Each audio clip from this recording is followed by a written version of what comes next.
समाचार अब तक, सत्य का साहस। कन्हान-पिंपरी नगर परिषद अंतर्गत रस्त्यावरील मोकाट श्वानांना पकडणाऱ्यांनी त्यांना निर्दयपणे मारून रक्तबंबाळ अवस्थेत क्रूरतेने हातपाय तोंड बांधून वाहनात टाकून नेल्यामुळे पशुप्रेमींमध्ये संतापाची लाट उसळली आहे। प्राप्त झालेल्या माहितीनुसार कन्हान-पिंपरी नगर परिषदेने मोकाट श्वानांना पकडण्याचे कंत्राट खासगी व्यक्तींना दिले। मात्र श्वानांना पकडणे बेकायदेशीर आहे। फक्त नसबंदी किंवा लसीकरणासाठी श्वानांना पकडता येते व त्यानंतर पुन्हा श्वानांना त्यांच्या निवास क्षेत्रात सोडावे लागते। परंतु कन्हान-पिंपरी नगर परिषद प्रशासनाने सर्व नियम तोडून रस्त्यावरील मोकाट श्वानांना पकडणाऱ्यांनी जाळीत पकडून बेदम मारहाण केली। त्यानंतर रक्तबंबाळ अवस्थेत क्रूरतेने त्यांचे चारही पाय व तोंड बांधून वाहनमध्ये टाकून पाळशुनीकडे घेऊन गेले।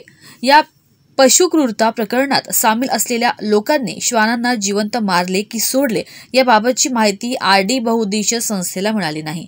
सदर घटनेचा व्हिडिओ व्हायरल झाल्याने आरडी बहुउद्देशीय संस्थेच्या पदाधिकाऱ्यांनी व सदस्यांनी घटनास्थळी पोहोचून संपूर्ण घटनेची माहिती घेऊन कन्हान पोलीस स्टेशनला तक्रार केल्याने पोलिसांनी आरोपी, कंत्राट घेणारा कंत्राटदार व वाहन चालक यांच्या विरुद्ध गुन्हा दाखल केलाय। समाचार अब तक ब्युरो रिपोर्ट, कन्हान, नागपूर।